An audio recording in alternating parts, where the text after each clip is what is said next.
फरवरी और मार्च के बीच में यदि टेम्परेचर हाई हो जाता है तो हम अपनी फसल को किस तरह से उससे बचाव करें। दो कूलिंग टेक्नोलॉजी यूज़ करते हैं, एक ड्रिप इरिगेशन से और दूसरा मिनी स्प्रिंकलर से। किसान भाइयों, मैं आपको ये बता चाहता हूँ कि जो धान और गेहूं में जो हम ड्रिप लगाते हैं वो 2 फीट की दूरी पे लगाते हैं। एक ड्रिप लाइन से 30 सेंटीमीटर की दूरी पर ड्रिप लगे होते हैं। मौसम से बचाने के लिए हमारा जो जैन टेक्नोलॉजी है वो है हमारा मिनी स्प्रिंकलर सिस्टम।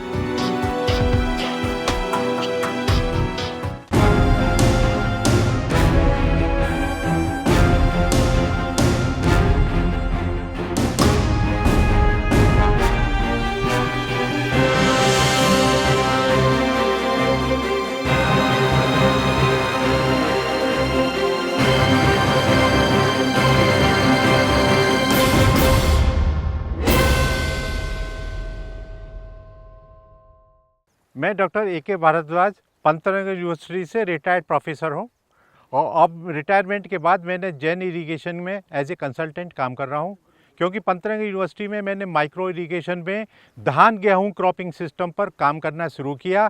ये सोचा कि धान गेहूँ और गन्ना ये ज़मीन से सबसे ज़्यादा पानी लेने वाली फसलें हैं, तो इनका कम से कम पानी में अधिक से अधिक हम पैदावार कैसे ले सकें। तो इसके लिए मैंने अपने स्टूडेंट्स को लगा करके एक रिसर्च अनुसंधान किया और उसके परिणामों को मैं अब हरियाणा और पंजाब के किसानों के खेत पर उसको बढ़ाने की, प्रमोट करने की कोशिश कर रहा हूँ। जितनी भी माइक्रो इरिगेशन टेक्नोलॉजी हैं उनको लेकर के किसानों के खेत पर मैं पिछले 5 साल से काम कर रहा हूँ। और किसान भाइयों, आपने देखा होगा पिछले साल जलवायु परिवर्तन के कारण, ग्रीन गैस के उत्सर्जन के कारण और ग्लोबल वार्मिंग के कारण हमारे फरवरी से लेकर के मार्च के बीच में तापमान की एकदम वृद्धि हो जा रही थी, जिसके कारण हमारा गेहूं पर उसका विपरीत प्रभाव पड़ रहा था। गर्म हवाएं चलने लगी थी और वो गर्म हवाएं हमारे खेत में से बाहर निकल रही थी, जिससे क्या था कि जो गेहूं में जो दाना का उत्पादन होता है, जो वृद्धि होती है, वो रुक गई थी और जो दाना है वो एक सुकड़ करके कम वजन का होने लगा था, जिससे उस गर्मी के कारण, उस ग्लोबल वार्मिंग के कारण किसानों की फसल में कम से कम 15 से 20% का उत्पादन में गिरावट हुई। इसी चीज़ को ध्यान में रखते हुए हमारी जैन इरिगेशन कंपनी ने Jain smart cooling system technology पर हमने इसको किसान को प्रदर्शित किया और किसान में इस तरह से हम दो कूलिंग टेक्नोलॉजी यूज़ करते हैं, एक ड्रिप इरिगेशन से और दूसरा मिनी स्प्रिंकलर से, स्प्रिंकलर सिस्टम सिंचाई से। ड्रिप इरिगेशन के सिस्टम से आप देखेंगे, मैं आपको एक चीज़ बताना चाहता हूँ कि जब गेहूँ का उत्पादन है वो 2-3 चीज़ पर मुख्यतः निर्भर करता है। नंबर 1, फरवरी से लेकर के अप्रैल के बीच में मौसम का तापमान। यदि ये मौसम का तापमान लगभग 20 से 22 डिग्री टेम्परेचर के बीच में, 23 डिग्री टेम्परेचर के बीच में बनता है तो उस वक्त गेहूं का उत्पादन में वृद्धि होती है। दूसरा, number of cooling days. Number of cooling days जितने भी ज़्यादा होंगे उतना गेहूं में उत्पादन बढ़ेगा।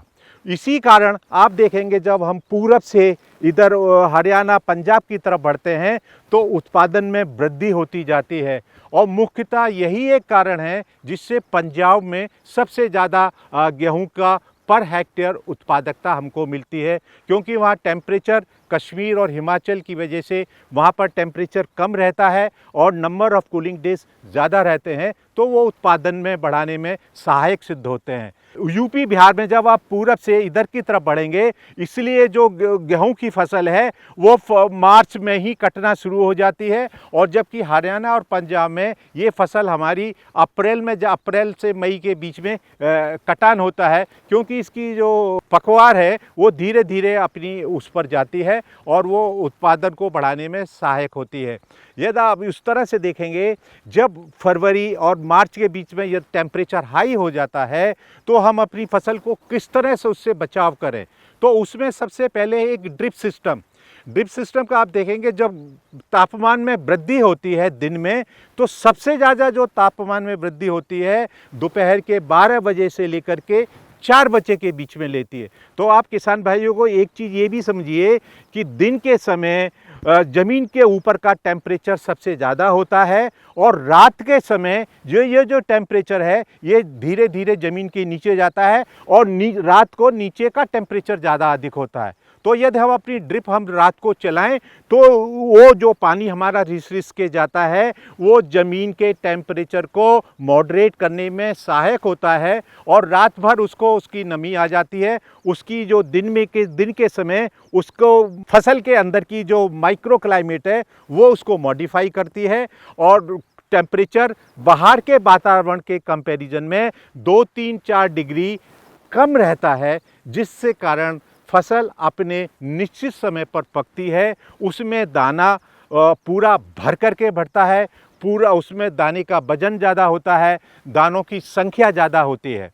तो ये ड्रिप सिस्टम करीबन हम जो अन्वेषण में हमने पाया कि यदि हम इसको 2 दिन बाद भी चला सकते हैं, 3 दिन बाद भी चला सकते हैं, 4 दिन बाद चलते हैं। और पानी कितना देना है ये हमने अपने पैन एवोपरेशन मीटर, जो पानी प्रतिदिन ज़मीन से उड़ता है उतना ही पानी हम अपनी सॉइल को वापस कर देते हैं और उसके हिसाब से जो प्लांट को जितना पानी चाहिए हम उतना पानी उसमें सप्लाई कर देते हैं। किसान भाइयों, मैं आपको ये बता चाहता हूँ कि जो धान और गेहूं में जो हम ड्रिप लगाते हैं वो 2 फीट की दूरी पे लगाते हैं। एक ड्रिप लाइन से 30 सेंटीमीटर की दूरी पर ड्रिप लगे होते हैं और एक ड्रिप से 2 लीटर पानी प्रति घंटा निकलता है। इस तरह से 1 एकड़ ज़मीन में यदि हम अपना ड्रिप 1 घंटे चलाएंगे तो लगभग 40 से 43 हज़ार लीटर पानी चलता है, जो हमारे 1 सेंटीमीटर इरिगेशन के बराबर होता है। तो उसके हिसाब से यदि हमने 1 घंटे चला दिया तो हमने यूनिफॉर्मली अपने पूरे खेत को 1 सेंटीमीटर से सिंचित कर दिया। हमने सिर्फ पौधे को सिंचित किया है, पूरे खेत को हमने सिंचित नहीं किया। किसान भाइयों, मौसम से बचाने के लिए हमारा जो जैन टेक्नोलॉजी है वो है हमारा मिनी स्प्रिंकलर सिस्टम, जो उसको उपयोग करने में आसान है, उसको आसानी से उसको प्रयोग कर सकते हैं। और 1 एकड़ में 10 बाई 10 मीटर पर 42 हमारे स्प्रिंकलर आ पाते हैं और 8 बाई 8 की दूरी पर 56 आते हैं। इस तरह से एक स्प्रिंकलर से 1 घंटे के अंदर 300 से 400 लीटर पानी 10 मीटर स्क्वायर रेडियस में वो आप यूनिफॉर्मली फसल के ऊपर वो इरिगेट करता है।